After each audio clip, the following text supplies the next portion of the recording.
So before we actually get into today's video, I want to talk to you guys about jerseyfifa.com, because as you can see they have hooked me up with a load of fresh shirts for this year's World Cup. I've got the England home kit, the England away kit, and also a nice little retro shirt. And you can do exactly the same if you head to jerseyfifa.com using the link in the description down below. They also do the same for club football as well. The latest home shirts, away shirts, but also some really nice retro kits. If you are interested, head to the link in the description down below and use code jerseyfifa for a discount when you order. Now into the video. Hey guys, welcome back to the AJ Analysis channel, where I am starting to get over my sadness of England going out of the World Cup, so I thought I probably should return with the World Cup content, especially now we are at the semi-finals, and especially after we saw a pretty decent game between Argentina and Croatia, a game that coming into it we all thought was going to be really tight, and actually, despite what the scoreline suggests, a 3-0 win for Argentina, it was actually a really close game. So I want to break it down from a tactical point of view, and not going to start this video by waffling, we're just going to get straight into it and talk about what Croatia done on the ball. Now, Croatia had most of the ball in this game, and I think that's what we expected. We know that Argentina are happy to let you have the ball for spells of the game, and Croatia love doing that. They love having the ball because they've got so many good technical players. So in terms of playing the ball out from the back, Argentina didn't really put Croatia under much pressure, especially when you got Messi. That's kind of always going to be the case, which meant that the Croatian defenders had time to play out from the back. Now, at times they were faced by a front two with Alvarez and Messi. When this was the case, Brozovic just dropped in between the two centre-backs, and just done a couple of things that allowed Gvardiol to step forward with the ball, which we know he loves to do. He's very good on the ball, but it also just allowed them to outnumber this front two, get Brozovic on the ball, who again is a very good ball player, and kind of play from there. Although, to be honest, with Messi's lack of intensity, it wasn't really even necessary. Most of the time, Brozovic could play in the midfield, and these three brilliant midfielders could get nice and close to each other to try and dictate and control, which is what they've done.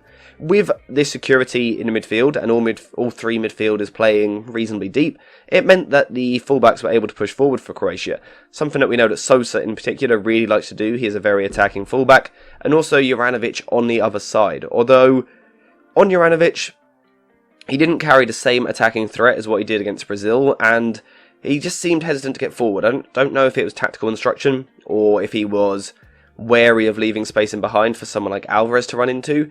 He just seemed a little bit hesitant to get forward, and at times that did kind of stifle Croatia themselves a little bit. Pasalic, again, also moving inside. But basically, Croatia had the problem that they've had all tournament, and that is scoring goals. They've drawn so many games at this World Cup. Yes, they have done brilliantly to get to the semi-final, but they haven't played good, attacking, entertaining football really at any point. The midfield three play beautiful football.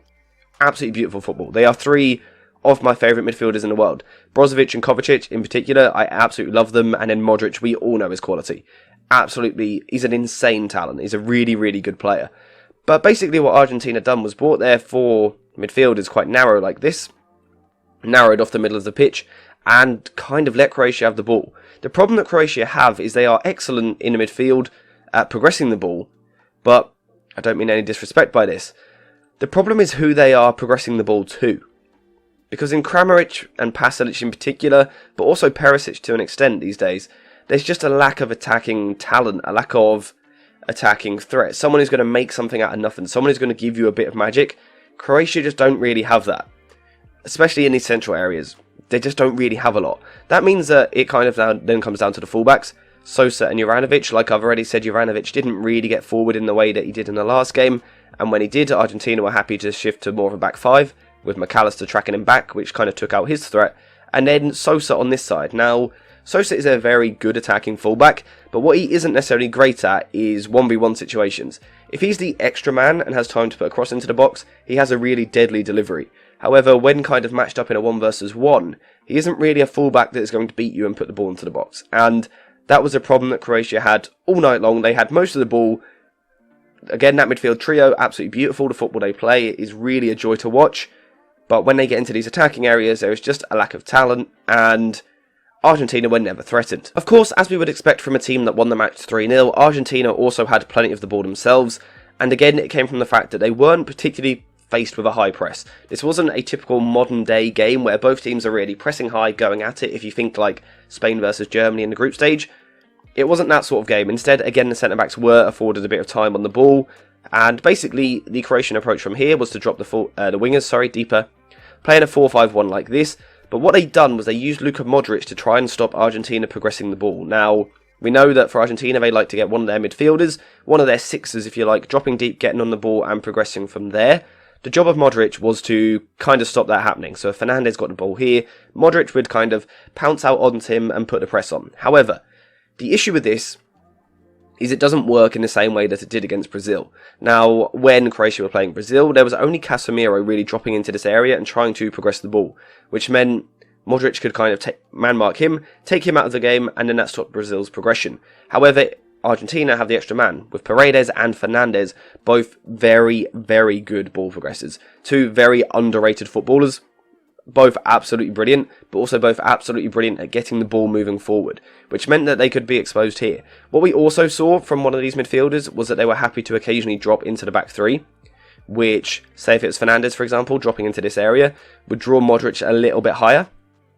But what we can see now is that, one, the fullbacks can push further forward because Argentina have now got a back three.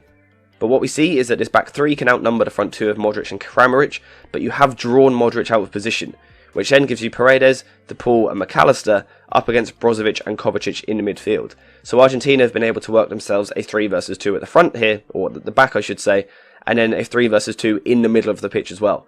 And that was the problem for Croatia in the opening stages of the game. They were getting outnumbered in this way. So what they eventually done was reacted and went, alright, we'll bring Modric deeper, we'll get him behind the ball and sit in a slightly deeper defensive shape. This then meant that Enzo Fernandez for Argentina could push a bit higher, which you don't want because he's very good. And that is where, when Argentina did have the ball, they looked dangerous. Because basically what they done was they pushed Alvarez higher up the pitch here. They pushed Molina really far forward, pinning Sosa back. Tagliafico pushed forward, not quite as high, but still pushing forward, making late runs. McAllister played often right up on the last man. Alvarez played on the last man, as he has throughout the tournament when he's played. And then we saw Paredes kind of holding as the 6, really dominating the ball, dictating the play. Fernandes doing the same from the left side here. De Paul pushing forward on the right. Messi dropping in and McAllister dropping in. And just look at the number of Argentinian shirts there. You got 1, 2, 3, 4, 5 shirts. Again, up against that Croatian midfield 3. Now, this midfield 3 is very good. It covers a lot of ground and does a lot of defensive work. However, playing against 5 players when 2 of them are Paredes and Fernandes, who are incredibly good on the ball, good technical players, good at progressing the football. McAllister, who brings bags of energy. De Paul, who is very, very hard-working. And also Messi, who may be the best player of all time. It's a dangerous game to play, and it did hurt Croatia at times. As a result, Croatia kind of reacted. They kind of moved to a bit more of a back 5, with Juranovic tucking in at the back, Pasalic dropping into the back 5. This change, dropping Pasalic in at right back, did kind of stop Argentina a little bit, because it meant that Croatia could really tighten up their gaps, bring Perisic a bit narrower, and again, like what we saw at the other end of the pitch, try and force the fullbacks to get the ball, and to an extent, they did cancel them out. However, big games like this, tight games like this, tactical battles like this, where both teams have set up pretty well to cancel each other out, or both teams are lacking quality in certain areas at times, games like this are decided by magicians. And Argentina have one magician in particular who is astonishing.